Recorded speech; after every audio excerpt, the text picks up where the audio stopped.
भगवान शिव का जन्म कैसे हुआ? भगवान शिव का जन्म या उत्पत्ति हिंदू धर्म के पौराणिक कथाओं और शास्त्रों में विभिन्न तरीकों से वर्णित है। शिव को अजन्मा, जिसका कोई जन्म नहीं हुआ, और अनंत, जो हमेशा अस्तित्व में रहते हैं, माना जाता है। उनके जन्म के संदर्भ में कुछ प्रमुख कथाएं इस प्रकार हैं। शिव को स्वयंभू माना जाता है, जिसका अर्थ है कि वे स्वयं सिद्ध हैं और उनका कोई जन्म नहीं हुआ। वे सृष्टि के आरंभ से ही अस्तित्व में हैं और वे अनंत और शाश्वत हैं। शिव पुराण में एक कथा इस प्रकार सुनाई जाती है। एक बार भगवान विष्णु और ब्रह्मा जी के बीच इस बात पर बहस छिड़ गई कि सबसे महान कौन है। भगवान शिव का जन्म ब्रह्मा और विष्णु के मध्य से हुआ था।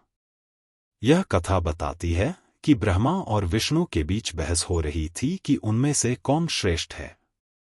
उसी समय एक अद्भुत ज्योतिर्लिंग प्रकट हुआ, जिसने कहा कि जो भी इसका छोर ढूंढ लेगा, वही सबसे महान कहलाएगा। यह सुनते ही ब्रह्मा जी ने एक पक्षी का रूप धारण किया और ऊपरी हिस्से को खोजने निकल गए, जबकि विष्णु जी ने वराह का रूप लिया और अंत खोजने लगे। जिसके अंत और आरंभ को जानने के लिए ब्रह्मा और विष्णु ने प्रयास किया, लेकिन असफल रहे। इस ज्योतिर्लिंग से भगवान शिव प्रकट हुए और उन्हें बताया कि वे ही सबसे महान हैं और सभी का स्रोत हैं। एक और कथा के अनुसार शिव और शक्ति, पार्वती, एक साथ मिलकर अर्धनारीश्वर रूप में प्रकट हुए।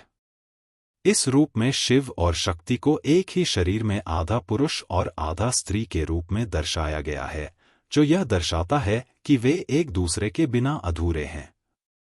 इन कथाओं से यह स्पष्ट होता है कि शिव को सामान्य मानव की तरह जन्म लेने वाला देवता नहीं माना जाता, बल्कि वे अनादि और अनंत हैं, जो स्वयंभू हैं और सृष्टि के हर तत्व में व्याप्त हैं। शिव को स्वयंभू माना जाता है, जिसका अर्थ है कि वे स्वयं सिद्ध हैं और उनका कोई जन्म नहीं हुआ।